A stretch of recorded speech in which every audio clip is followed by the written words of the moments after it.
ইত্যাদি পৃথিবীর সঙ্গে আমাদের কোনো মিল হবে না। তারা তাদের ধর্মীয় আচরণ কৃষ্টি কালচার নিয়ে তারা বেঁচে থাক, আর আমি মুহাম্মদ রাসূলুল্লাহ সাল্লাল্লাহু আলাইহি ওয়াসাল্লাম আমার ধর্মীয় আচরণ কৃষ্টি কালচার নিয়ে আমরা বেঁচে থাকি। আল্লাহ পাক আসমান থেকে এই ফয়সালা করে দিয়েছেন, পরিষ্কার করে দিয়েছেন। এরপরও কেন আমার ছেলেরা, বাপেরা, মেয়েরা ওদের কালচারে আসক্ত হয়ে গেল? এই কেন উত্তর দিতে পারবে না। তাই বাঁচার জন্য বাঁচতে হবে। শুধু ওয়াজ শুনে গেলে হবে না। খালি দামি দামি হুজুর আছেন, দামি দামি হুজুর, কম দামের হুজুর আনলে হবে না। পাশ করা বড় ডাক্তার নিয়ে বললে, ডাক্তার তো আনবি বলছিস, কিন্তু ফি তো অনেক। কত? 30,000। আরে যা লাগে আমি তো বলি। আরেকজন বললে, হ্যাঁ ওটা হবে না, আমার একটা খুব স্পেশাল ডাক্তার আছে, তার ফি কত? 50,000। বলে ওটা নেই। ডাক্তার তো আনছো, দামি দামি ডাক্তার, দামি দামি ফি। ডাক্তার তো এলো, ওষুধ তো দিয়ে গেল, ফিটা নিয়ে চলে গেল, রুগী তো মরে যাওয়ার থাকি। একটা রুগী বাবা ডাক্তারদের মজলিসে বসে বসে কোরআন হাদিসের প্রেসক্রিপশন থেকে কত মেডিসিন আজকে সমাজ দিল, একটাও খাইনি ভাইছে, একটাও খাইনি। ওই ডাক্তারেরই পেট ভরলো, আর রুগীরও পেট ভরলো বিরিয়ানি। এই খেয়ে খেয়ে কাটাও, বিরিয়ানি খাও, আর দামি দামি ডাক্তার আনো, আর ডাক্তারের পেট ভরাও। কোন 14 পুরুষ আমাদের কাছে বাঁচাবে না, এই বলে যাচ্ছে। আলেম, ওলামা, হাফেজ, কারি, মৌলানা, হুজুর, ভাই সাহেব, ভাইজান, পীর সাহেব, পীর কেবলা, আমির সাহেব, মুবাল্লিগ সাহেব, ই সাহেব, কোন সাহেব আমাদেরকে বাঁচাবে না, এটা চ্যালেঞ্জ। ওই 14 পুরুষ বাঁচাবে না, তারা আমাদেরকে বাঁচার রাস্তা দেখিয়ে দেবে, হেদায়েতের পথ দেখিয়ে দেবে, হেদায়েতের দিশা দেখাবে, জাহান্নাম থেকে বাঁচার রাস্তা দেখিয়ে দেবে, জান্নাতের পথ দেখিয়ে দেবে। এইটুকু তাদের দায়িত্ব।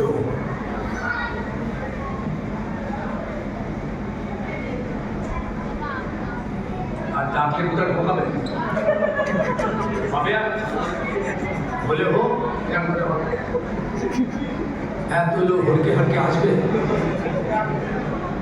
একটা হবে, একটি জায়গা হবে, হবে হবে তোমরাই জানো। যদি জায়গাটা হয় একটু করে দাও না ভাই। আচ্ছা আচ্ছা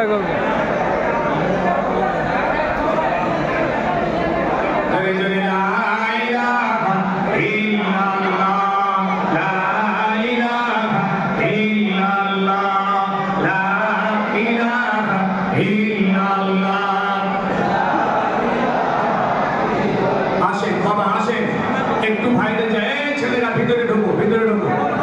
ওরা ভয় খাচ্ছে, মসজিদ আদবের জায়গা, আমরা কি করে ঢুকি?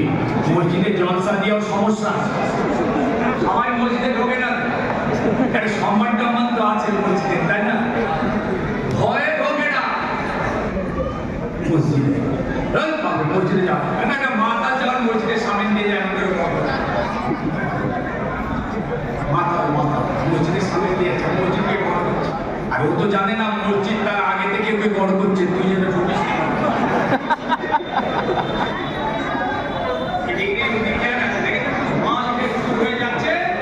মসজিদ থেকে বড় করছে মুসলমানের বাচ্চা।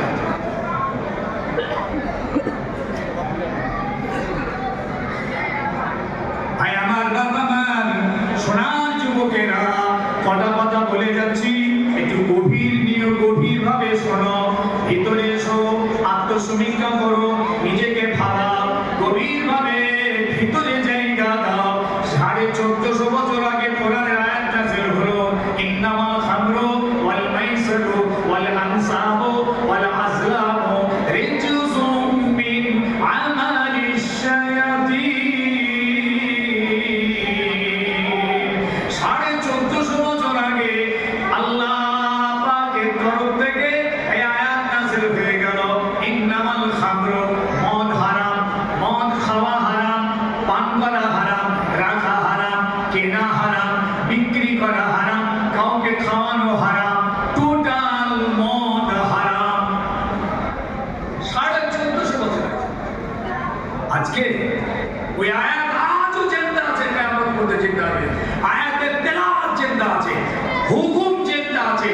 সব চিন্তা আছে, কিন্তু আমল নেই।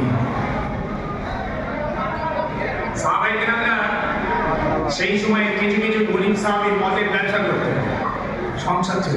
গরিব সাহাবী তো মদ কিনে নিয়েছে, ঘরে রেখে দিত, আর রোজ মদিনার বাজারে যে একটু একটু করে বিক্রি করে সংসার চালাত, জীবিকা চলছে। মদ হারাম হয়নি তখন, তখন মতো আয়াত নাযিল হয়ে সাহাবীরা করছে। হঠাৎ আয়াত নাযিল হয়ে, আর যেই আয়াত নাযিল হয়েছে হযরত ওমর ফারুক রাদিয়াল্লাহু তাআলা আওয়াজ দিচ্ছে, আলা আন্নাল খামরা কাদ হুরিমা, তোমরা সাবধান হয়ে যাও, মদ হারাম হয়ে গেছে। মদ আর রাখা যাবে না, কিনা যাবে না, বিক্রি করা যাবে না, পান করা যাবে না, টোটাল মদ হারাম। এবার আপনারা আমাকে বলুন তো, যে গরিব সাহাবাকে মদের ব্যারেল ঘরে রেখে দিয়েছে, ওটা পুঁজি আর হঠাৎ হারাম, এখন ওরা কি করবে? মদগুলোকে ফেলে দেবে, নাকি মদিনার বাজারে যে বিক্রি করে আসলটা তুলে নেবে? ফেলে দেবে। কি বলছেন, আপনাদের মাথায় কি আসছে? ভাই আপনারা তো ব্যবসাদার লোক, বলেন। আমাদের মতন ব্যবসাদাররা ফেলবে না, রোজ বিক্রি করে তাদের সংসার চলে, ঘরে কিছু তোলা আছে, আবার পরে যে বিক্রি করবে। হঠাৎ আয়াত নাযিল হয়ে গেল, মদ আর রাখা যাবে না, খাওয়া যাবে না, বিক্রি করা যাবে না, কিনা যাবে না, পান করানো যাবে না, টোটাল হারাম। ওমর রাদিয়াল্লাহু তাআলা আওয়াজ দিয়ে দিলেন, আলা আন্নাল খামরা কাদ হুরিমা, তোমরা সাবধান হয়ে যাও, মদ সম্পূর্ণ হারাম। কি বলবে ওরা? বলে দেবে? বলে দেবে?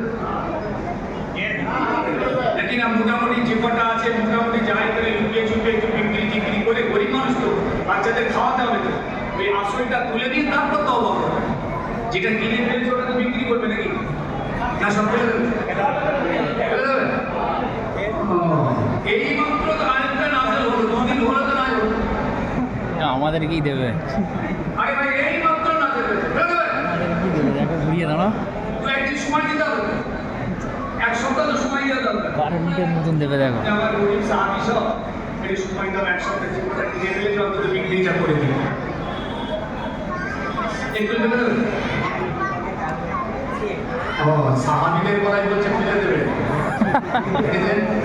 আর 1450 বছর কোরআন তোমার ঘরে এসেছে, আর আয়াত জিন্দা আছে, হুকুম জিন্দা আছে, আর তুমি কুল লজ্জার মাথাকে এখনো পর্যন্ত মদের বোতল ঘরে তুলে রেখে দিয়েছো। 1450 বছর পরেও মদের বোতল ঘরে তোলা আছে কেন? আর সাহাবীদের বলাই বলা হচ্ছে এক্ষুনি ফেলে দেবে। বুঝতে পারছি একদম কথা ঢুকছে? জি। সাহাবীরা ফেলেই দিয়েছিলেন, যে আয়াত নাযিল হয়েছে আর দাঁড়ায়নি। হারাম হারাম হারাম হারাম হারাম যখন হয়েছে ওটা রাখা হবে না। কি ঈমান তাদের! এইমাত্র ঈমান এনেছেন, তার বাপ-দাদা মুসলমান ছিল না, তার 14 পুরুষ মুসলমান ছিল না, তাদের ঘরে কোনো কোরআন ছিল না। তারা এইমাত্র রাসূলুল্লাহর হাতে হাত দিয়ে কিছুদিন হয়েছে ঈমানদার হয়েছেন, মুমিন হয়েছেন, মুসলমান হয়েছেন। যে আয়াত নাযিল হয়েছে সব বাড়িতে ছুটে গিয়ে যার যার ঘরে ছিল মদের ভাঁড়টা আর হাঁড়িটারে যা ছিল সব ব্যারেল নিয়ে এসে মদিনার রাস্তায় টান মেরে ছুঁড়ে ফেলে দিয়েছে।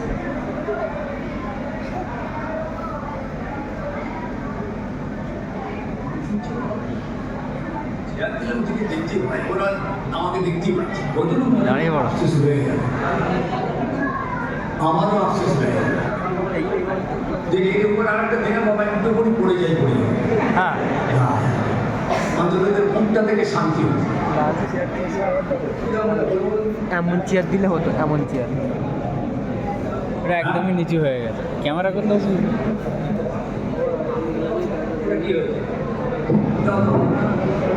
হ্যাঁ, হবে হবে, কোথা থেকে জোস করেছে।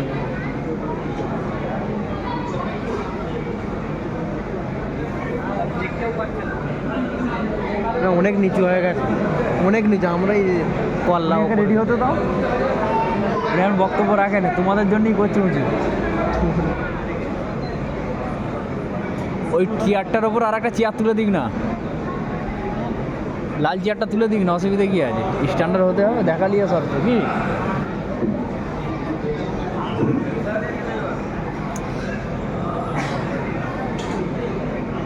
একটুখানি হয়েছে, হয়নি। মদিনা ওয়াজ শুনতে পাগল।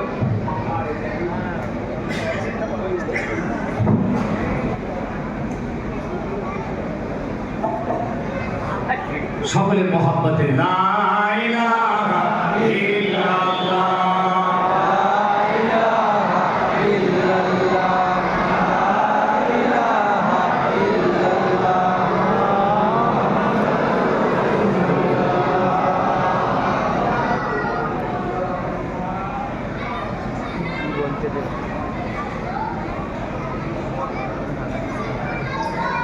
এই কমিটির ছেলেরা ওই যারা দাঁড়িয়ে আছে ধরে ধরে একটু ভেতর থেকে ঢুকিয়ে দেয়। আদবের সঙ্গে সম্মানের সঙ্গে ভেতরে ঢোকা।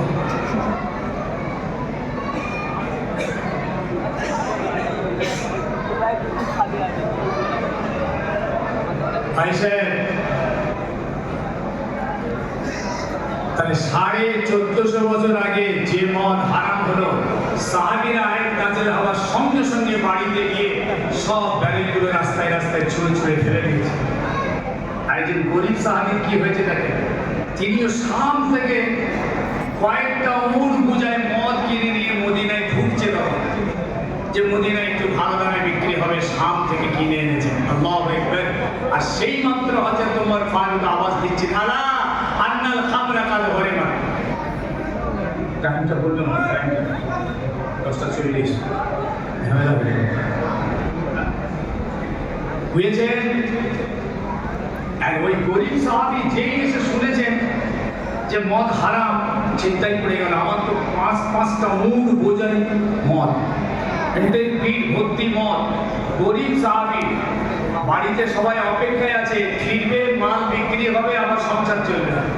উনি তো চিন্তায় পড়ে গেলেন, কি করবো আল্লাহ, এত মাল, আমি যা আছে এটাই আমার পুঁজি, আমার আর কোনো বাড়তি নেই, হুকুম হয়ে গেছে, আমি যদি এখন এটাকে বিক্রি করি আখিরাতের ক্ষতি হবে, আবার এটাকে যদি আমি বিক্রি না করে ফেলে দিই তাহলে দুনিয়ার লস হবে। আখিরাতের লাভ, দুনিয়ার লস, দুনিয়ার লাভ, আখিরাতের লস, দুই চিন্তায় ওই সাহাবী খুব চিন্তিত হয়ে গেলেন। ভাবলেন রাসূলের কাছে একবার যাই, গিয়ে একটু বলে দেখি, যদি রাসূল আমার প্রতি দয়া হয়ে যদি বলেন ঠিক আছে, যে কটা ব্যারেল তুমি এনে ফেলেছো এই কটাকে বিক্রি করে দাও, তাহলে আমার দুনিয়াটাও বাঁচবে আর আখিরাতটাও আমার বাঁচবে। আল্লাহ নবী দরবারে এসেছেন।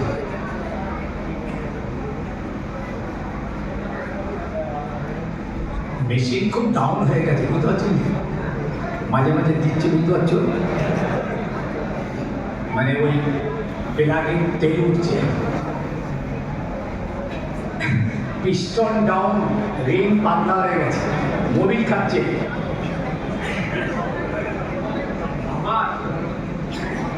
এই ভারতবর্ষের একটা এমন শহর নেই যেখানে আমি যাইনি, আপনাদের দোয়ায়, বাংলাদেশ, আসাম। কিন্তু আফসোস একটা রয়ে গেল, এই ওয়াজ শুনে কি বলছে, বল ভাই,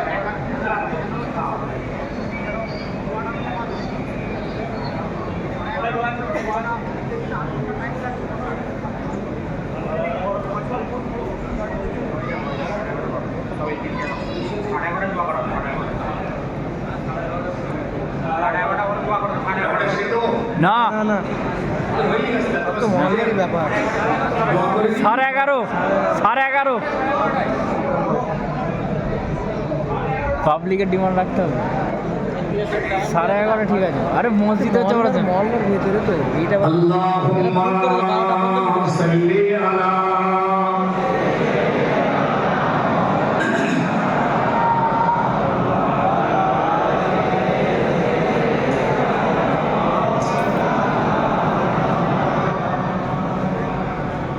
ভাই সাহেব, বিয়ে বাড়ি হচ্ছে গরিব সাহাবী রাসূলের কাছে এসেছে, তাদের ঈমান বলছে, ঈমান দেখে 11:30 অটোমেটিক হয়ে যাবে। ইসলামকে গ্রহণ করেছেন, হালাল হালাল, হারাম হারাম। এত অভাবী মানুষ, যা কিছু পুঁজি উঠে পিঠে, বাচ্চারা সব চেয়ে আছে কখন আসবে খাবো। আল্লাহ নবী দরবারে এলেন, ইয়া রাসূলুল্লাহ, আপনি তো জানেন আমি গরিব মানুষ, স্বামী গিয়েছে ব্যবসা করতে, আল্লাহ কিছু লাভ দিয়েছেন, সব টাকায় আমি মদ কিনে মদিনায় এলাম, বিক্রি করে সংসার চালাবো। এসে শুনছি মদ হারাম। ইয়া রাসূলুল্লাহ, আমি হারাম মেনে নিলাম, জীবনে আর কোনোদিন কিনবো না, আনবো না, রাখবো না, বিক্রি করবো না। তবে ইয়া রাসূলুল্লাহ, আপনি একবার আমাকে অনুমতি দিন, যে কটা মদ আমি কিনে এনেছি মদিনার কোনো গোপন বাজারে নিয়ে গিয়ে একবার আমি বিক্রি করে আসলটা তুলে নেই। আল্লাহ নবী শুনে বললেন, তুমি ঠিক বলেছো, তবে শুনে রাখো, মা শুরবিহা হারামুন ওয়া বাইউহা হারামুন, যেটা পান করা হারাম সেটা বিক্রি করাও হলো হারাম। আমি রাসূলুল্লাহ তোমাকে বিক্রি করার অনুমতি দিতে পারবো না। আসমান থেকে যেটা হারাম হয়েছে ওটা হারামই থাকবে, ওটাকে আর বিক্রি করা যাবে না। রাসূলুল্লাহ ক্লিয়ার করে দিলেন। গরীব সাহাবী আর দেরি করলেন না, দৌড়ে দৌড়ে চলে যাচ্ছেন, না না, এ মদ আমি আর রাখবো না, বিক্রি করবো না। আমার সংসার, ছেলে বিবি বাল বাচ্চাদের কিসমত আমি আল্লাহর কাছে সুপে দিলাম, আমি এই মদ আমি আর রাখবো না। ওদের পিঠ থেকে টেনে টেনে নামিয়ে সব মদিনার রাস্তায় ছুঁড়ে ছুঁড়ে ফেলে দিয়েছে। সুবহানাল্লাহ। আপনি আর 1450 বছর আগে পরে মদের বোতল নিয়ে যে ঘরে রেখেছে না, পয়সার গরম, কিসের গরম? এখনো মদ মুসলমানদের ঘরে রাখতে হবে, ইহুদিদের ঘরে রাখতে হবে, ওদের কোরআন, জাহান্নামীদের কোরআন, জান্নাতীর ঘরে থাকবে কেন? আল্লাহ আমাদের জান্নাতি করেছেন, ওটা জান্নাতীদের খোরাক নয়, জাহান্নামীদের খোরাক। তওবা করেন, জীবনের মতন তওবা করে ত্যাগ করে ফেলে দিন। মদ হারাম, জুয়া খেলা হারাম, ওয়াল মাইসির, জুয়া খেলা হারাম, ওয়াল আনসাব, বোধ পূজা হারাম, ওয়াল আসলাম, লটারি খেলা হারাম। লটারি খেলা নাকি? আল্লাহ না করুক, খবরদার। পশ্চিমবাংলায় খেতে কেউ পাবে না এমন নয়, আল্লাহ রিজিকের মালিক, কাউকে আল্লাহ না খেয়ে রাখেন না।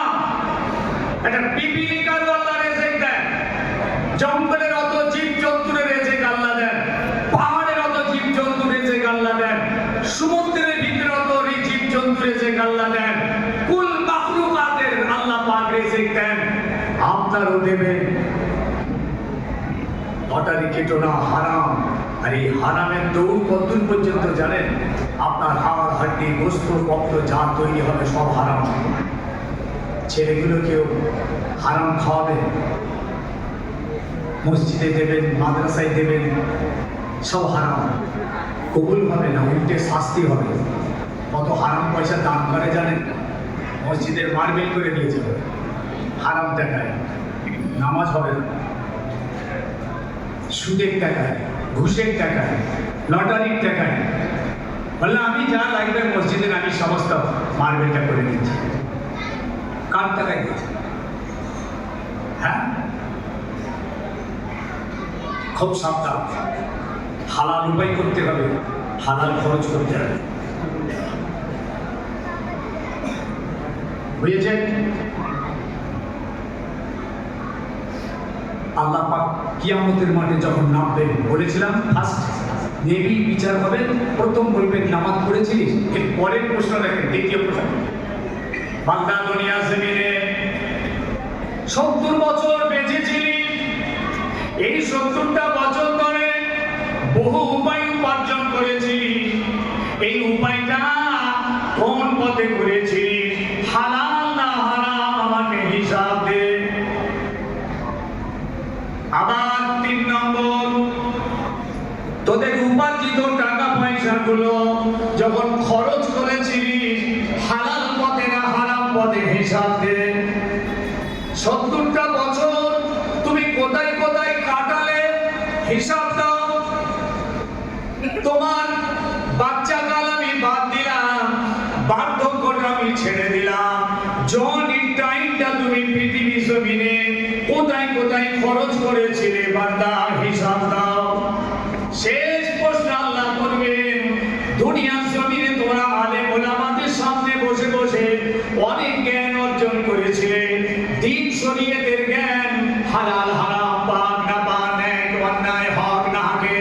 দামি জ্ঞান তোমরা অর্জন করেছিলে, এই জ্ঞান মতো দুনিয়ার জমিনে তোমরা কি করে এসেছো হিসাব দাও। সব ধর্মে আমাদের ছাড়বে না। এই যে ওয়াজ শুনছেন না, এই ঝামেলা আরো বেড়ে গেল। সব তো জ্ঞানী লোক বসে আছে, ওয়াজ শুনতে শুনতে আপনারা আলেম হয়ে গেছে। এই যে হুজুর পীর কেবলা রহমাতুল্লাহ আলাইহি ফুরফুরার পাশে হুজুর বলতেন, বাবা তোমরা আল্লাহ করে ওয়াজ শুনতে শুনতে সব আলেম হয়ে গেছে। জাননেওয়ালা, আলেম মানে জাননেওয়ালা, সব জানো। একটা বান্দা জান্নাতে যাওয়ার জন্য যা জানার দরকার সব জানো। এই জন্য এই যে জ্ঞান অর্জন করেছেন মজলিসে বসে বসে, আলেমদের সামনে বসে বসে, আল্লাহ পাক কিয়ামতের দিন বলবে হিসাব দাও। জ্ঞান হিসাব কি করেছিলে হিসাব দাও। শহীদদের বলবে কি করেছিলে, ধনীদেরকে বলবে টাকা পয়সা দিয়েছিলাম কি করেছিলে, আলেমদেরকে বলবেন আমি এলেম দিয়েছিলাম সেই এলেম দিয়ে তোমরা কি করেছিলে। সব একটা একটা করে প্রশ্ন হবে কিয়ামতের মাঠে। আমাদের বেরিয়ে যাওয়ার পালিয়ে যাওয়ার কোনো রাস্তা থাকবে না। কথা বুঝে আসছে?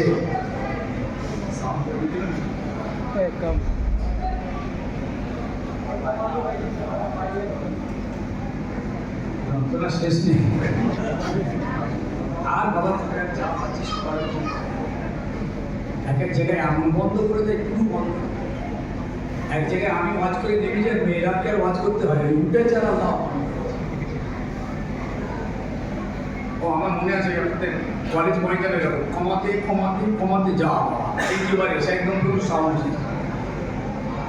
শুক্রিয়া, কঠিন জায়গা, কঠিন সমস্যা, কঠিন লোক, তার ভিতর দিয়ে আপনারা এতটা করেছেন প্রশাসনের সহযোগিতা, যেটুকু শুনেছেন যথেষ্ট শুনেছেন ইনশাআল্লাহ। এখানে এই অল্প সাউন্ডে আমি চেঁচিয়ে ওয়াজ করলে আমার গলাটা নষ্ট হয়ে যাবে। একদম রমজানের পর থেকে নিয়ে একদম জ্যৈষ্ঠ মাস পর্যন্ত প্রোগ্রাম একদম ঠাসা প্রোগ্রাম হয়ে গেছে।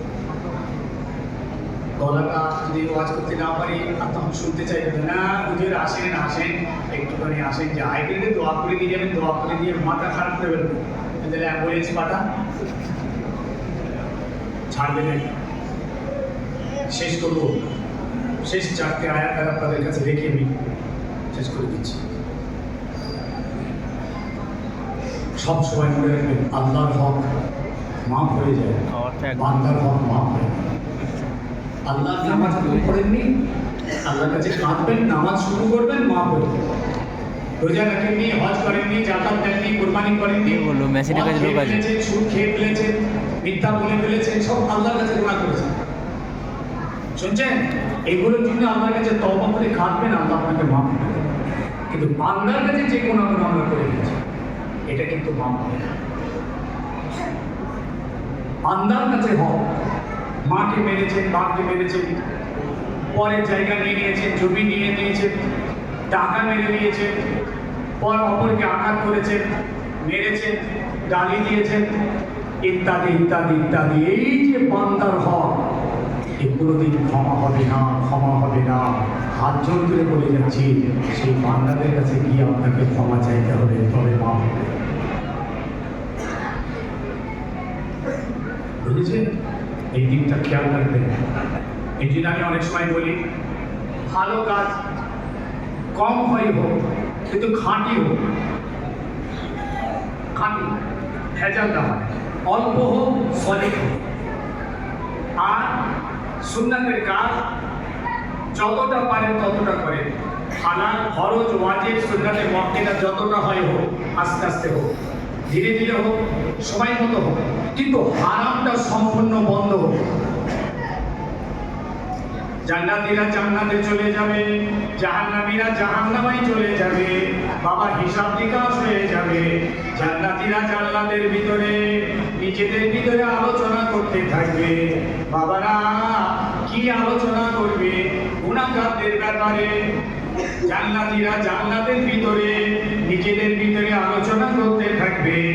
জাহান্নামীদের ব্যাপারে, গুনাহগারদের ব্যাপারে, মুজরিমদের ব্যাপারে, যে কেন ওরা জাহান্নামে গেল, কি হলো ওদের। ওরা তো আমাদের মতন ছিল, ঘর বাড়ি ছেড়ে বিবি বাল বাচ্চা নিয়ে সংসার করতো, কি কারণে ওরা আজকে জাহান্নামের ভিতরে গেল। এই আলোচনা করতে করতে এরা জাহান্নামীদের জিজ্ঞেস করবে, ফি জান্নাতিন ইয়াতাসালুনা আনিল মুজরিমিন। গুনাহগারদের ব্যাপারে নিজেদের ভিতরে আলোচনা করতে থাকবে। ক্বালু, এরা তখন বলবে, মা সালাকাকুম ফি সাকার, মা সালাকাকুম ফি সাকার। এই সাকারের ভিতরে, এই জাহান্নামের নাম সাকার, এই সাকারের ভিতরে যারা আছো, কেন তোমরা সাকারে গেলে, কি হলো তোমাদের? তোমরা তো আমাদের মতন ছিলে। মা সালাকাকুম ফি সাকার। ওরা তখন চারটে উত্তর দেবে জাহান্নামীরা। জাহান্নামের 8টা স্তর আছে, তবকা আছে, তার একটা হলো সাকার। ওই সাকারের ভিতর থেকে তখন তারা জবাব দেবে, ক্বালু লাম নাকু মিনাল মুসাল্লিন। ওকে আমরা দুনিয়ার জমিনে মুসল্লি হইনি, নামাজ পড়িনি, নামাজি হইনি। একটা শুনে না, আল্লাহ কোরআন বলছি, ওরা বলবে আমরা নামাজি হইনি দুনিয়ার জমিনে, এই জন্য সাকারে। আর কি কারণে তোমরা জাহান্নামে গেলে? ওয়ালাম নাকুন নুতঈমুল মিসকিন।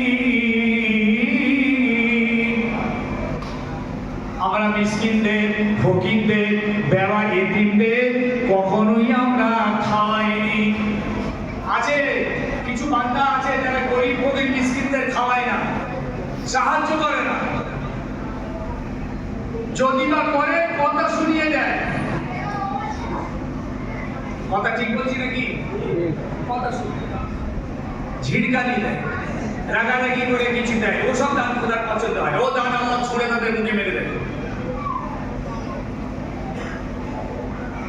ইন্নামা নুতিমুকুম লিওয়াজহিল্লাহ। আল্লাহ বলেন, আলা হুব্বিহি ওয়া ইউতিমুনা আত-তাআমা আলা হুব্বিহি। তোমরা মিসকিন, এতিম, ফকিরদের খাওয়াবে মুহাব্বতের সঙ্গে, আন্তরিকতার সঙ্গে। আজকে আমরা কিছু আছি দেখবেন, হয়তো দিই কিন্তু কথা শুনিয়ে দিই, ভাগ করে দিই না, ওই জন্য ও দান কবুল হয় না, জাহান্নামে গেছে। আর কি কারণে জাহান্নামে গেছি? এক নম্বর, وَكُنَّا نَخُوضُ مَعَ الْخَائِضِينَ।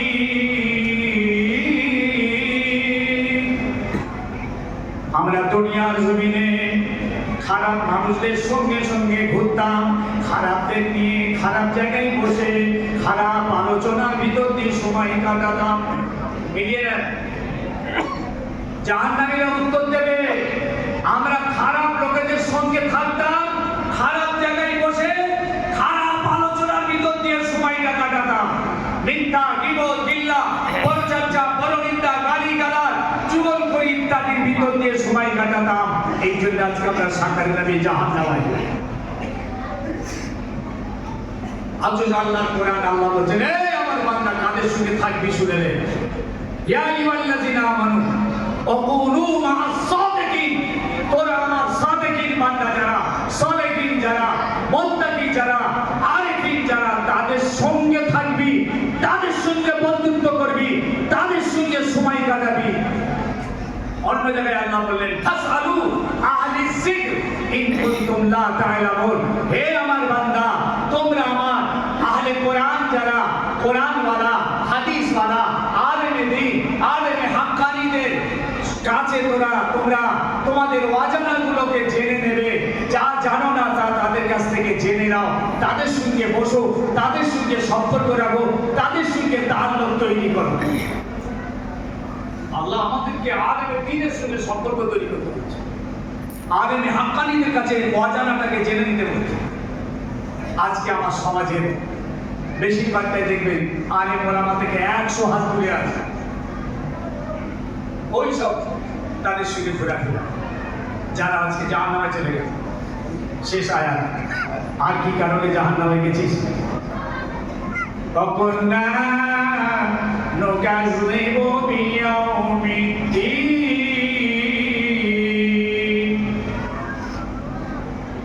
আমরা দুনিয়ার জমিনে আখিরাতকে মানিনি, কিয়ামত মানিনি, কবর থেকে আমাদেরকে যে তোলা হবে, বিচার হবে, এটা মানতাম না। জানেন তো ইমানের মূল বেসিক হচ্ছে ওই 7টা, যেটা আপনারা সবাই পড়েছেন ইমানে মুফাসসালের ভিতরে। এই 7টার একটা যদি অস্বীকার করেন কাফের হয়ে যাবে। তার মধ্যে একটা, কবর থেকে আল্লাহ আমাদেরকে চিন্তা তুলবেন, উলঙ্গ তুলবেন, উলঙ্গ, কাপড় থাকবে না, বেটা ছেলে মেয়ে ছেলে সব উলঙ্গকে আমাদের মাঠে আল্লাহ হাজির করে বিচার করবেন। যখন বিচার হবে পরনে কাপড় থাকবে না। এটাকে আমাদের বিশ্বাস করতে হয়েছে। এক ভাই যদি অস্বীকার করেন কাফের হয়ে যাবে।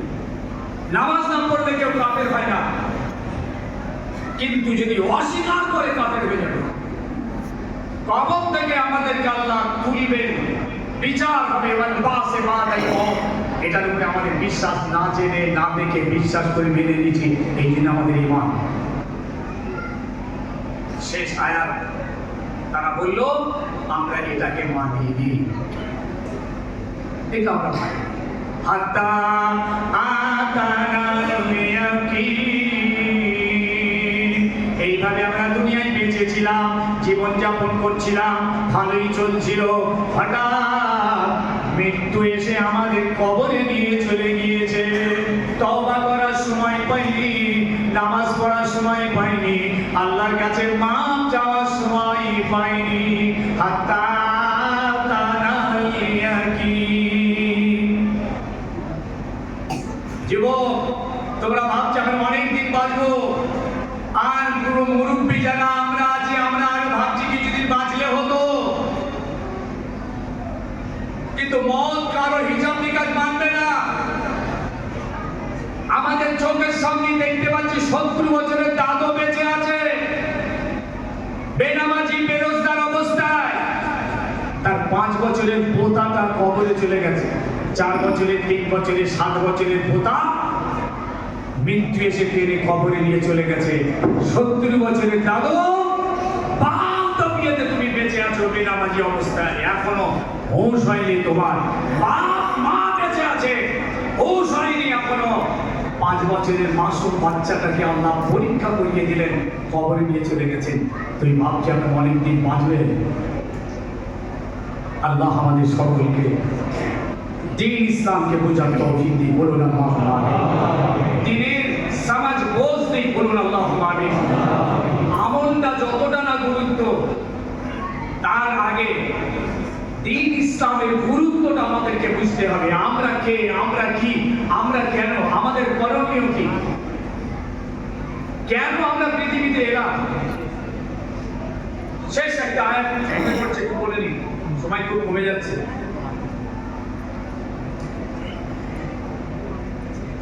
অনেক কষ্ট করে আসি আমার ছেলেদের কাছে, ভাইদের কাছে, মনে হয় 3-4 ঘন্টা ওয়াজ আমাদের করতেই হয়, কিন্তু প্রশাসন টাইম দেয় 1 ঘন্টা 1.5 ঘন্টা, এর বেশি হয় না।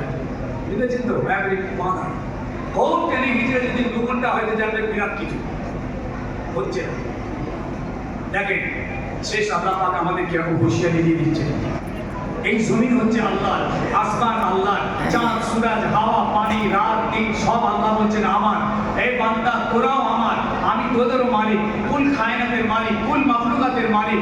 আমার জমিনে তোরা আমার দয়ায় বেঁচে আছিস, আমার রহমতে বেঁচে আছিস, আমার হাওয়া পানি ভোগ করে বেঁচে আছিস, আমার রাত দিন ভোগ করে বেঁচে আছিস। তাহলে আমার জমিনে আমার সব কিছু ভোগ করবে তোমরা, আর আমার কথা মেনে চলবে না।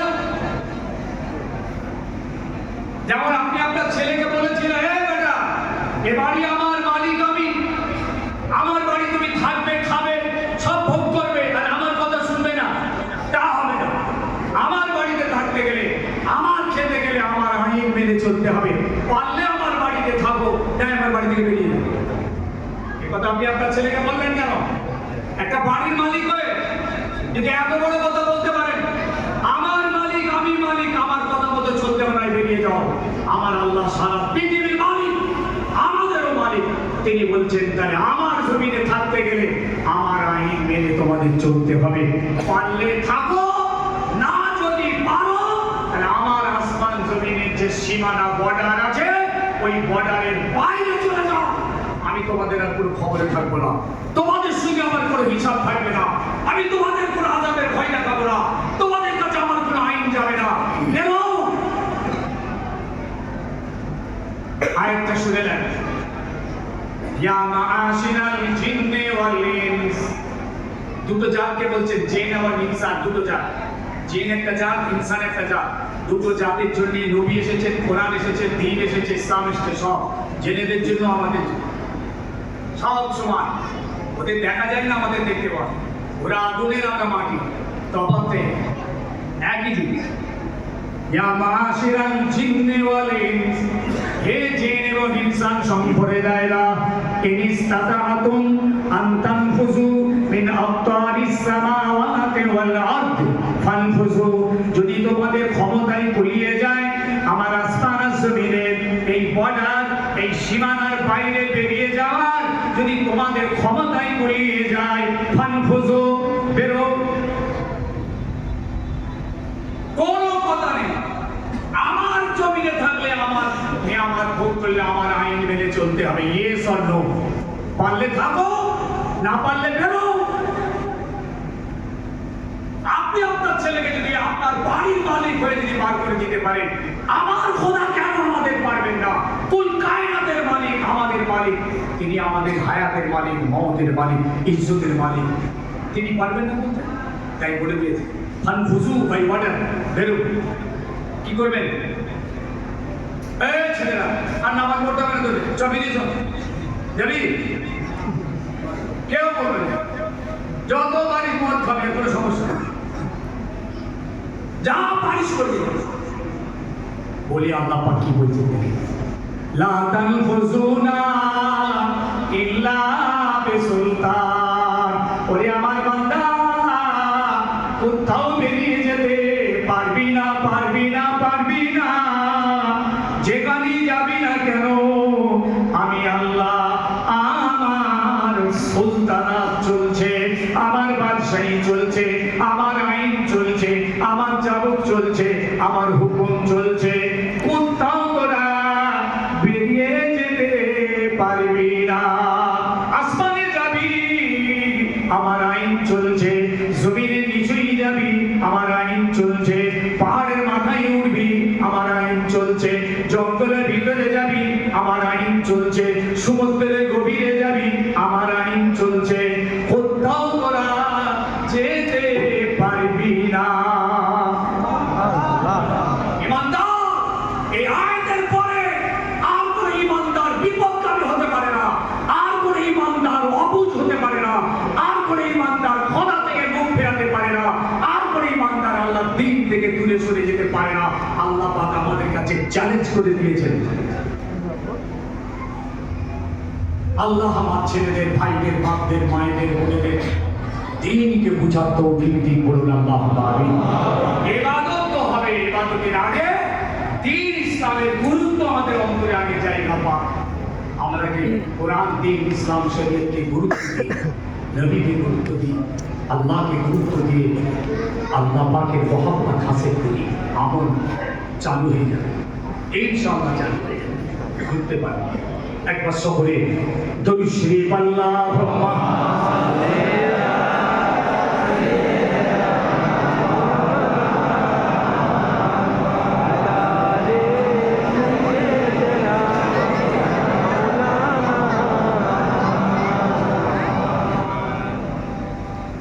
দোয়া করবেন আমার জন্য। সকলের কাছে আমি দোয়া চাইছি।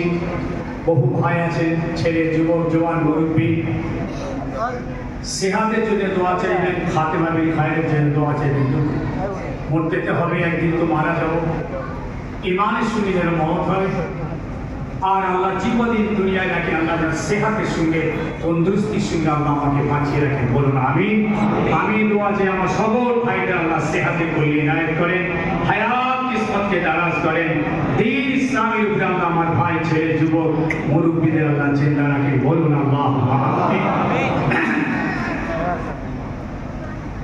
ভাই সাহেব দোয়া চাইবো, বিসমিল্লাহ সুখে 3 বার আলহামদুলিল্লাহ শরীফ, 10 বার কুল আল্লাহ শরীফ, 11 বার দরুদ শরীফ পড়ে নেন। দাদা পীর কেবলা রহমত